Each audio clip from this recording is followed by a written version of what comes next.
ઉનાળાની આવી ગરમીમાં રોજ બનાવીને પી શકાય તેવું આપણે એકદમ શરીરને ઠંડક આપે, ઉનાળાની લૂથી પણ બચાવશે અને જો તમને ઊંધવા થઈ જતું હોય તો પણ તમે આ જ્યુસ રોજ બનાવીને પી શકો છો। આ જ્યુસ એકદમ શરીરને અંદરથી પણ ઠંડુ રાખે છે।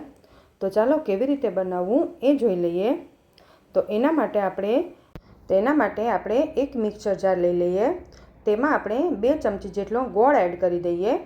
ગોળને જો તમારી પાસે ટાઈમ હોય તો તમે પલાળીને પણ લઈ શકો છો। પછી આપણે તેમાં 10 થી 12 ફુદીનાના ફ્રેશ પાન લઈ લેવાના।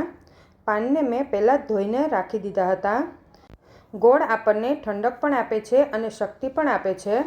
ફુદીનો આપણને અંદરથી એકદમ સરસ ઠંડક આપે છે અને પાચન તંત્ર પણ સારું બનાવે છે। પછી આપણે તેમાં થોડું સંચળ એડ કરી દઈએ અને 1 લીંબુનો રસ એડ કરી દેવાનો છે।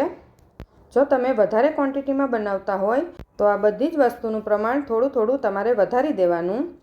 હવે આપણે બધી જ સામગ્રી એડ કરી દીધી છે। પછી આપણે તેને એકદમ સરસ ઠંડુ બનાવવા માટે થોડો બરફ એડ કરી દઈએ અને એને પીસવા માટે આપણે થોડું ઠંડુ પાણી એડ કરી દેવાનું છે। અત્યારે આપણે પીસવા માટે થોડું જ પાણી એડ કરીશું કારણ કે આપણે બરફ પણ એડ કર્યો છે। પછી આપણે પાછળથી થોડું પાણી એડ કરવાનું। હવે આ બધી જ વસ્તુને સારી રીતે આપણે પેસ્ટ બનાવી લઈએ અને પેસ્ટ બની ગયા પછી આપણે તેને એકવાર ગાળી લઈએ જેથી ગોળની કણી હોય કે ફુદીનાની કણી હોય એ બધું જ આપણે સારી રીતે ગાળી શકીએ અને તે પીવામાં પણ ન આવે। હવે આપણે મિક્સર જારમાં થોડું પાણી એડ કરીને આ રીતે લઈ લઈએ અને તેને સારી રીતે ગાળી લઈએ।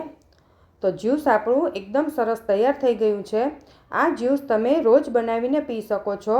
ઉનાળાની ગરમીથી પણ બચાવશે, લૂ નહીં લાગે અને જો ગરમીમાં વારે વારે તમને ઊંધવા થઈ જતો હોય તો એ પણ નહીં થાય અને શરીરને અંદરથી ઠંડક આપશે। તો તમે પણ ઘરે જરૂરથી ટ્રાય કરજો।